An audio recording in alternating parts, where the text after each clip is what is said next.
Gracias, equipo, por dirigirnos, por la bendición que podemos tener esta mañana. Gracias a Dios por la vida, ¿verdad? Cantamos en este canto de que Dios no tiene rival, Dios no tiene nadie que puede competir con Él, nadie que le puede, nadie le puede competir. Y eso me hizo pensar en el pensamiento que a veces, que por ahí leí en algún tiempo del pasado, que Dios es todopoderoso y Él puede hacer todo lo que Él quiere. Pero ¿por qué no tenemos que tenerle miedo? Porque Él es bueno, porque Él está lleno de bondad, nunca busca hacernos algún daño. Por eso, si alguien tiene todo el poder o si alguien es muy poderoso y está arriba de nosotros, está por encima en autoridad, si esta persona no tiene buena voluntad hacia nosotros, tenemos quizá razón de tenerle miedo. Pero a Dios tiene buena voluntad, Dios tiene amor, nos ama y por eso, aunque es todopoderoso, puede hacer lo que Él quiere, pero no le tenemos que tener miedo. ¿No está funcionando bien? ¿Quiere que mejor agarre el otro micrófono? Ok.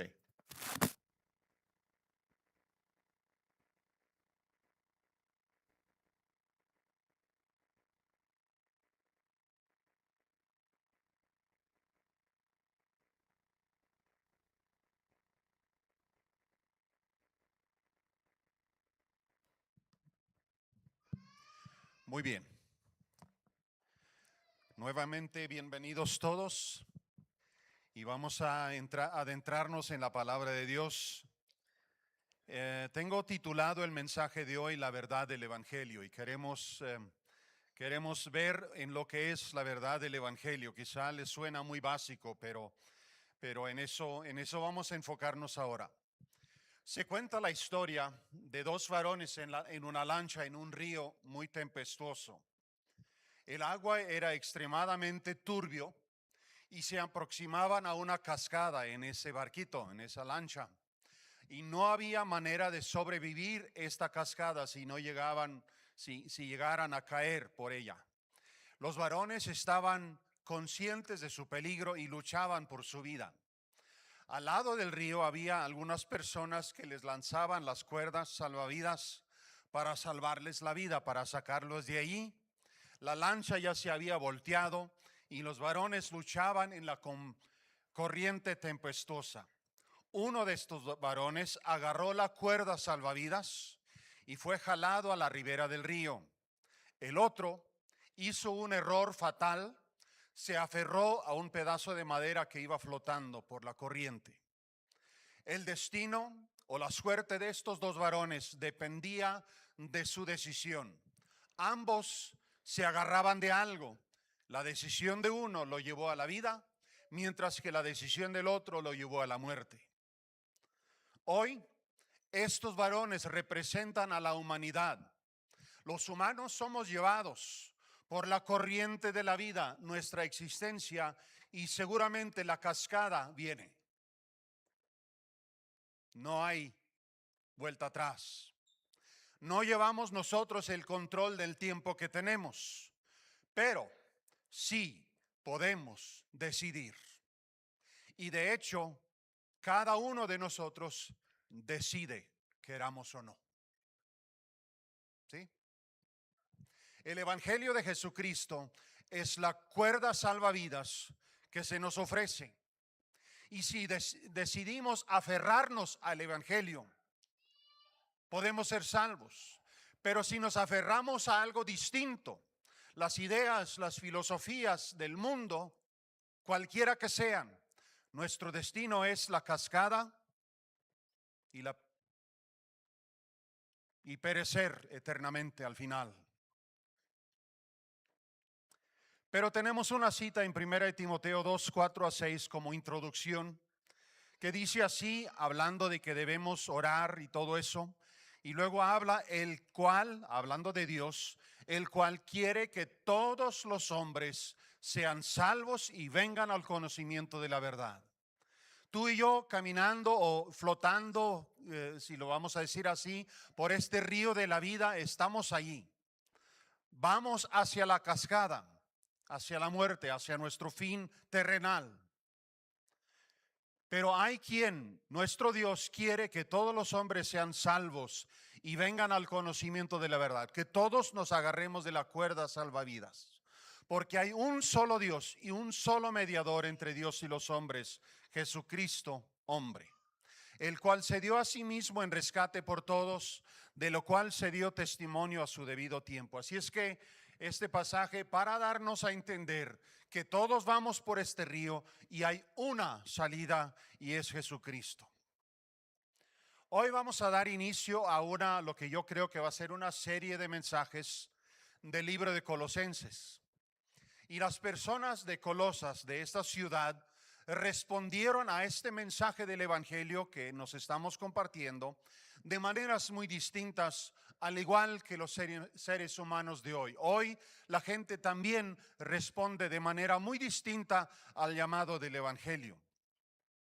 Colosas era una región en Asia Menor llamada Frigia, se llama esta región de Asia, en la parte sudoccidental de lo que hoy llamamos el país de Turquía.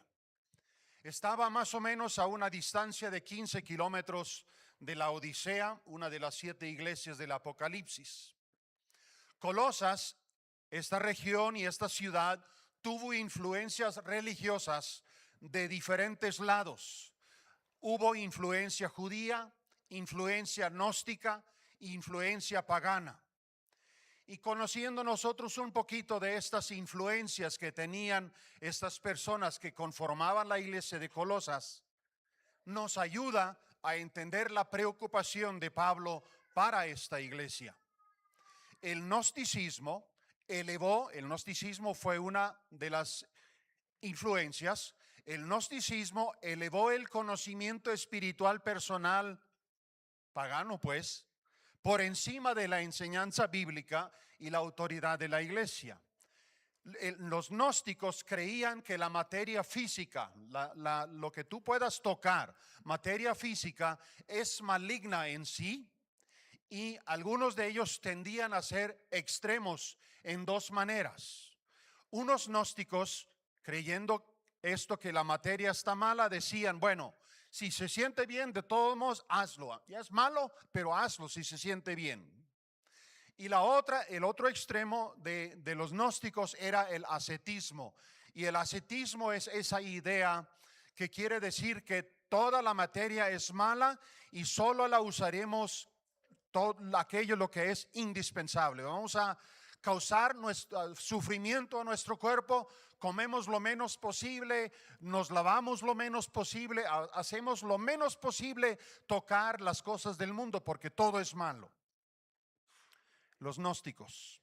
Y luego había los creyentes judíos, los que defendían la observación de la ley de Moisés, los días festivos y todo esto para poder ser salvos. Y luego los gentiles con su variedad de idolatría y religión. Y de esta mezcla, gnósticos, judíos y gentiles, se componía la iglesia de Colosas. Y por eso Pablo les escribió. Esta carta la escribió el apóstol Pablo en los años 60 después de Cristo, en la prisión. Timoteo es su ayudante, dice ahí que él es su coautor, y quizá Timoteo fue el que escribió la carta mientras Pablo le dictaba lo que debía de escribir. Es una idea. La carta de Colosenses se opone a las inclinaciones legalistas, ¿ok? En esta carta la vamos a ver, es una introducción, pero ahí vamos a ver que se opone a inclinaciones legalistas, por ejemplo, en cuanto a días festivos, a la circuncisión, a reglas alimentarias y todo eso.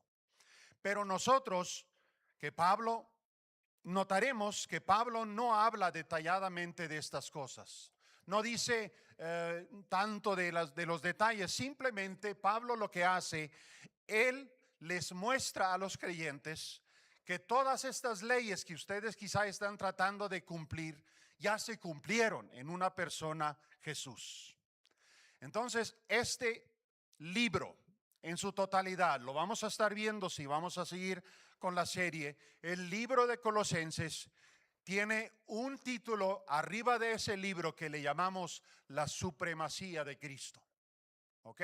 Vamos a estar hablando de que Cristo está sobre todo. En esta carta, eso es lo que es si le quieres poner un título sobre todo, sobre el libro de Colosenses, la supremacía de Cristo. Eso lo puedes poner arriba de todo esto.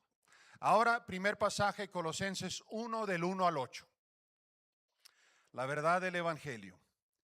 Leemos Colosenses 1:1. Pablo, apóstol de Jesucristo, por la voluntad de Dios, y el hermano Timoteo, a los santos y fieles hermanos en Cristo que están en Colosas, gracia y paz sean a vosotros de Dios nuestro Padre y del Señor Jesucristo. Siempre orando por vosotros, damos gracias a Dios, Padre de nuestro Señor Jesucristo, habiendo oído de vuestra fe en Cristo Jesús y del amor que tenéis a todos los santos, a causa de la esperanza que os está guardada en los cielos, de la cual ya habéis oído por la palabra verdadera del Evangelio, que ha llegado hasta vosotros, así como a todo el mundo, y lleva fruto y crece también en vosotros, desde el día que oísteis y conocisteis la gracia de Dios en verdad, como lo habéis aprendido de Epafras, nuestro consiervo amado, que es un fiel ministro de Cristo para vosotros, quien también nos ha declarado vuestro amor en el Espíritu. Hasta aquí lo que es la lectura de la palabra. Aquí Pablo abre su carta aclarando quién es él y su compañero hermano Timoteo, y luego sigue a los santos y fieles hermanos en Cristo que están en Colosas. No nos hemos adentrado a las cosas que tratará la carta, pero primero aquí Pablo expresa una verdad importantísima, la cual debemos aprender. A veces hay personas que, de acuerdo a nuestro entendimiento y quizá aún de acuerdo a la verdad del Evangelio, están equivocadas en ciertas áreas. Pero vemos aquí cómo Pablo les llama. Pablo les va a confrontar sobre diferentes cosas que no estaban bien, ¿ok? Pero aún así Pablo les habla de esa manera y habla a ellos como a los santos y fieles hermanos en Cristo. Eso me habla y eso nos habla a nosotros. Puede ser que nosotros conozcamos personas, puede ser que entre nosotros aquí haya hermanos que quizá tú y yo podemos quizá ver, esto no está bien en su vida. O aquí tiene una inclinación o una fe, una doctrina equivocada a la cual la persona se aferra. Pero a mí me llama la atención que Pablo a estas mismas personas, a estos colosenses, Pablo no dice a los santos y fieles hermanos y a aquellos torcidos de su mente. Simplemente habla a los hermanos en Cristo. Reconoce que aunque a veces quizá tenemos algunas ideas no al 100 con la doctrina bíblica como debe de ser, pero aún así, si están en Cristo, son mis hermanos. Y creo que esto es muy importante, que lo reconozcamos y que lo tengamos siempre presente, que las personas, yo puedo ser a veces equivocado en alguna manera de ver las cosas o de pensar o de creer, o tú puedes estar equivocado y podemos, sí, pero lo que debe de ser de gran importancia en nuestras vidas es, debemos siempre escudriñar o ver o estar consciente de esto. Si esta persona con esta idea está en Cristo, es mi hermano y no puedo andar de malas con él o con ella. ¿Sí? Fieles, Pablo los llama a los santos y fieles hermanos. Más adelante les va a advertir, les va a hablar de cosas fuertes, pero los ve como santos y fieles hermanos. Pero bueno, adelante. Vamos a ver tres conceptos aquí ahora importantes. Y el primer concepto que vamos a ver es el que pertenece a la verdad del Evangelio, es la fe en Cristo. Pablo aprecia profundamente a los hermanos de Colosas, porque tienen lo que Pedro dice en 2 de Pedro 1:1. Pedro habla a los cristianos, a los que escribe él, fueron otros, pero me llama la atención este versículo que dice: Simón Pedro, siervo y apóstol de Jesucristo, a los que habéis alcanzado por la justicia de nuestro Dios y Salvador Jesucristo, una fe igualmente preciosa que la nuestra. Esa es una expresión que nos debe animar a cada uno de nosotros. Pedro, ¿quién es? Pedro es el que vivió 3 años con Jesús antes de la muerte. Pedro es el que mintió, que no conocía a Jesús. Pedro es el que recibió de Jesús la comisión de cuidar a las ovejas y de alimentar a las ovejas y todo eso. Después de haberle mentido, Cristo lo restauró y lo instaló. Pedro es aquel que en aquel primer día de Pentecostés predicó y 3,000 personas fueron salvas. Y Pedro aquí escribe a otros cristianos que nunca estuvieron presentes con él en aquel entonces y les dice a ellos: escribo a ustedes que tienen una fe igualmente preciosa que la nuestra. Y quiero, hermanos, que con esto observemos los colosenses que no habían estado allá, nosotros que no hemos estado allá, otros cristianos que no estuvimos presentes hace 2000 años cuando sucedió aquello todo. Pero tenemos una fe igualmente preciosa que la fe de Pedro, de Juan, de Santiago, de todos los apóstoles. No ha disminuido la calidad de fe, no ha disminuido nuestro Cristo. Esto todavía sigue vigente y es el mismito evangelio que en aquel entonces. ¿Ok? Es la fe igualmente preciosa que la que tenía Pedro. Y no es de una calidad secundaria. Creemos en el mismo Cristo, el mismo evangelio, y por lo tanto para nosotros es caminar en la misma gracia. Y luego dice en el verso 4 aquí de Colosenses 1 que Pablo dice: él ha oído de la fe de los colosenses. Eso nos hace saber que Pablo nunca los visitó, solamente oyó. Pablo no era el fundador de la iglesia de Colosas. Pablo solamente había escuchado que allá por el área de Colosas hay una iglesia. Y esa iglesia camina en la fe de Cristo y eso le interesó. Él había oído de él, de eso. En el versículo 7 él dice: como lo habéis aprendido de Epafras, nuestro consiervo amado, que es un fiel ministro de Cristo para vosotros. Esto parece indicar que Epafras fuera el fundador y el actual pastor de esta iglesia. De ese Epafras, Pablo habla en el libro de Filemón como un consiervo amado al que desea ver. Y aquí Pablo menciona la fe en Cristo Jesús como lo distintivo, como la cosa que los marcaba y los separaba de los demás humanos. Repito, Pablo hablaba a los cristianos de Colosas y los identificaba que ustedes son de la fe en Cristo. Y esto era la marca distintiva, la fe en Cristo Jesús de ellos. La fe en Cristo, de acuerdo a la Biblia, es el concepto fundacional que expresa la verdad del evangelio. Sin la fe en Cristo no tenemos vida eterna. El evangelio, se suele decir, es la buena noticia, y Jesucristo es la buena noticia en una persona. Nadie, y permíteme enfatizar esto, nadie puede ser cristiano. Nadie tiene un futuro asegurado con Dios en la gloria si rechaza a Jesús, tal como lo vemos revelado en la Escritura. Nadie. No hay vida eterna. Puedes ser lo más religioso, puedes ser lo más bueno, puedes decir, como muchos suelen decir: yo no le hago mal a nadie, no le daño a nadie, yo vivo una vida buena. Vívela, pero no te sirve para salvarte. Tú necesitas la fe en Cristo para poder ser salvo. A los corintios Pablo les dice en 1 Corintios 1:23: también nosotros predicamos a Cristo crucificado, para los judíos tropezadero, para los gentiles locura, mas para los llamados, así judíos como griegos, Cristo, poder de Dios y sabiduría de Dios.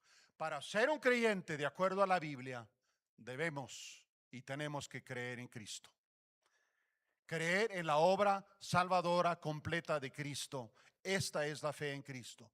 No solo creer que Jesús alguna vez existía ya en el pasado, sino creer que por razón de mi propio estado perdido y para reconciliarme con Dios fue necesario que Cristo diera su vida en rescate. Esa es la fe salvadora. Y la persona que ejerce fe en Jesucristo se convierte en hijo de Dios. Y esto era la posición de las personas a las cuales Pablo escribía. Esta fe en Jesucristo es lo que nos lleva al siguiente punto de la verdad del Evangelio. Y el segundo es la esperanza del cielo.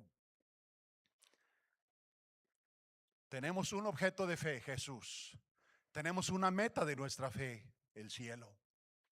Si Jesucristo es el objeto de nuestra fe, el enfoque de lo que creemos, así el cielo es el objeto de nuestra esperanza para donde vamos.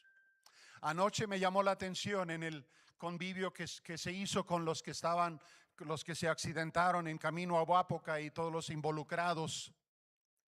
Muchos de ellos, de los muchachos, de los jóvenes, de las jóvenes que testificaron de su experiencia, muchos de ellos testificaron de pensar que aquí va a ser mi muerte. Y había algunas chicas, unas hermanitas, me llamó la atención, ellas decían, probablemente me voy a morir aquí. Los primeros pensamientos, empezando a rodar el autobús.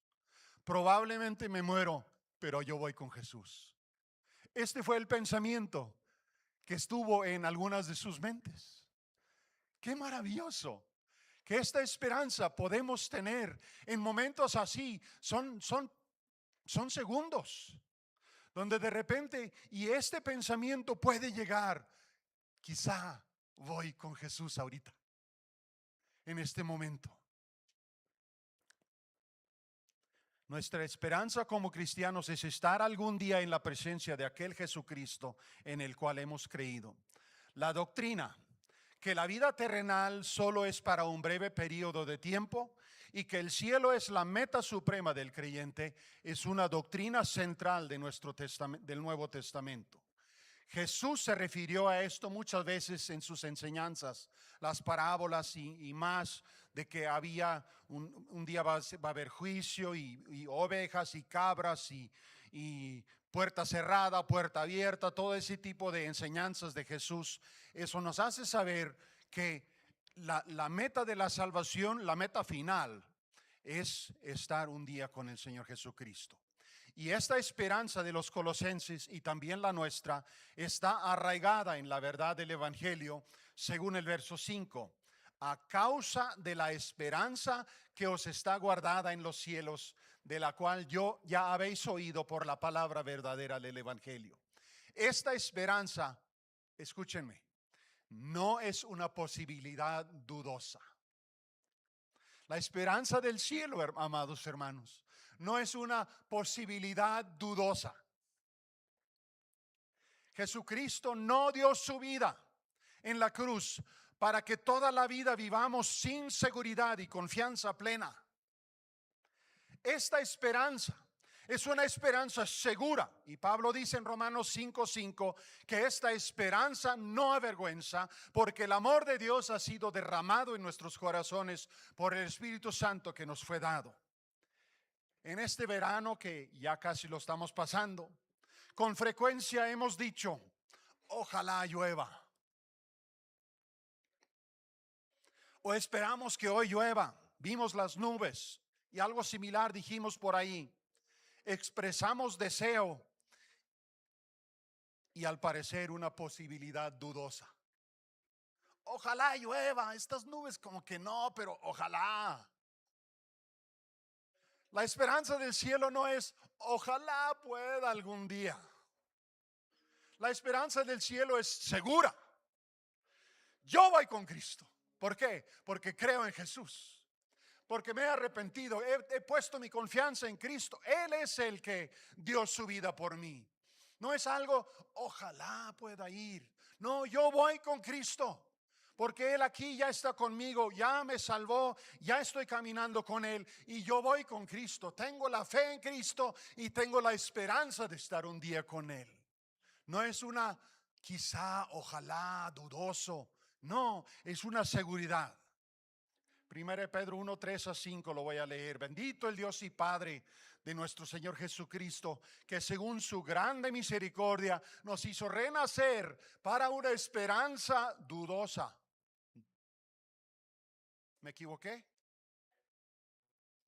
Para una esperanza viva, por la resurrección de Jesucristo de los muertos, para una herencia incorruptible, incontaminada, inmarcesible, reservada en los cielos para vosotros, que sois guardados por el poder de Dios mediante la fe, para alcanzar la salvación que está preparada para ser manifestada en el tiempo postrero. Notemos aquí las palabras: nos hizo renacer para una esperanza viva. Esperanza. Nosotros hicimos un viaje hace unas semanas atrás y yo frecuentemente, bueno, creo que todas las veces que íbamos a hospedarnos en hotel, hice la reserva antes de llegar a nuestro destino. Una vez efectuada la compra en línea, la reserva estaba hecha y llegando al hotel, lo único que tenía que hacer es aproximarme a la mesita, decirle una reservación a nombre de Rempel y un tecleo, identificación, tarjeta para incidentales, llave, que descansen. Esperanza. Mis hijos, mi esposa y yo, después de haber hecho la reserva, tuvimos una plena esperanza que en tal ciudad tenemos un lugar donde descansar esta noche. Y no estuvimos con que ojalá, ojalá. No, ya está reservada. Tenemos un cuarto con 2 camas, con una salita, con un cafetero, algo así. Algo tenemos y eso es nuestra esperanza del descanso de esta noche. Y si podemos descansar en esta esperanza de una mera reservación hecha por una aplicación en el teléfono, ¿qué tal de la esperanza en Cristo Jesús, quien sí prometió y nunca ha mentido? Las mentiras en las aplicaciones abundan, las mentiras en las reservaciones y las falsedades en los cobros abundan, pero Cristo nunca ha defraudado a nadie que ha creído en Él. Pero tú tienes que creer. Tienes que depositar tu fe en Cristo, si no, no eres salvo. Si no, no eres salvo. La reserva en el cielo, tal como la reserva en el hotel, tiene nombre específico, el tuyo y el mío, si estamos en la fe de Jesucristo. Y no hay cosa que pudiera estar más seguro que esto. A alguien le preguntaron una vez: ¿tú crees en la seguridad eterna, en eternal security? Sí, yo creo que si estoy en Cristo estoy más seguro que en detrás de una puerta de fierro cerrada. Estoy bien asegurado en Cristo. No me acuerdo de toda la expresión, pero sí, estamos en seguridad. Claro, podemos decidirnos rebelar y no creer, pero estamos seguros en Cristo. 1 Pedro 1:9, obteniendo el fin de vuestra fe. Mientras caminamos en fe, tenemos cosas que hacer, obras que hacer, personas que hablarles del Evangelio, pero el fin de vuestra fe es la salvación de vuestras almas. Tercer punto, y vamos a terminar con esto. Quiero apresurarme para no hacerlo muy tarde. Tercer punto que vemos aquí en este pasaje es que queremos observar. Hay más, pero los que vamos a estar viendo. El amor por los santos. Es un concepto fundamental e importante en la vida de los colosenses. En la vida de los colosenses y nuestra vida es el mencionado en el verso 4. Fíjense en ese. Habiendo oído, ¿qué? Del amor que tenéis a todos los santos. La Biblia enseña claramente que el amor a los santos es la evidencia de la genuinidad de nuestra fe. Primera de Juan 3:14. Nosotros sabemos que hemos pasado de muerte a vida. ¿Cómo? ¿Cómo sabemos esto? Fíjense, en que amamos a los hermanos. El que no ama a su hermano permanece en muerte. Oh, yo tengo mucha fe en Cristo, creo mucho en Cristo, creo mucho en Dios, pero esta persona, este hermano, no lo quiero ver. Contradice completamente eso. La seña, yo le digo a los estudiantes en el colegio bíblico, cuando hablamos de eso, les enseño esto, la seña más importante o más revelante de si eres o no cristiano real es si amas a los demás hermanos. Y uso este ejemplo a veces y espero no tardarme demasiado. Pero ¿cuántos de ustedes tienen hermanos físicos? Hermanas. Ok. ¿Qué si alguien los toca? ¿Qué si alguien les hace un daño? ¿Qué te hace esto a ti? En lo natural. Ahora, no estoy hablando de si eres muy santito y te sientes muy bien y que tienes amor para tus enemigos, pero estoy hablando de lo natural. Naturalmente hablando, si alguien toca a tu hermano o a tu hermana y lo daña, ¿qué sientes?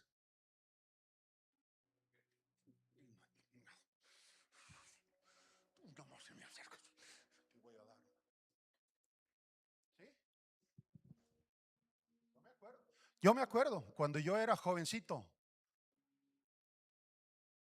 Me acuerdo de poco de sus, algo así con mi hermano.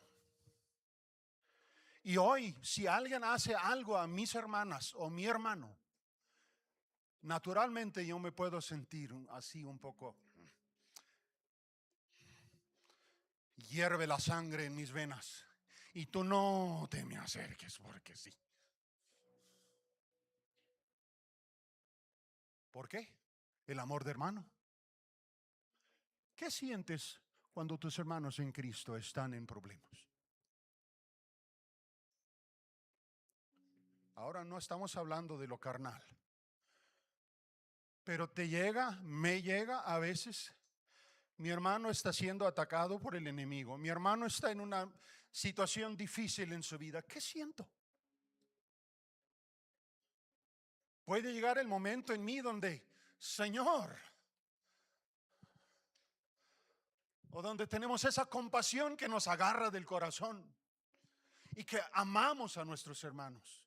¿O qué sentimos si nuestros hermanos en Irán, en Pakistán y por allá, un hermano pastor, por ahí lo tiran del tren, lo tiran para abajo para que se muera en un tren? Nomás porque es cristiano, para matarlo, y se queda la viuda con sus hijitos. ¿Qué sentimos? Pues son aquellos. O sentimos, oh Señor, bendice a esta hermana en Cristo, Señor, fortalécela, Señor. ¿Qué sentimos si nuestros hermanos en Colombia tienen terremoto? O en Venezuela o donde sea. ¿Qué sentir tenemos de los que son nacidos de Cristo? La más clara evidencia de una fe genuina es amor por los demás hermanos en Cristo.